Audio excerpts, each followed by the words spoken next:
এত ঝগড়া করছিস কেন? হ্যাঁ আমাদের তো 3-4টা ভিজেছে কি জল কাদায় গেছিল মনে হয়।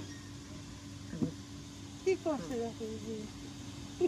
কালোটা দুষ্ট মনে হয় বেশি, সাদাটা বেশি। সাদা এতক্ষণ না, সাদাটা এতক্ষণ পিছু লাগছিল, এবার কালোটা ধরতে পারে।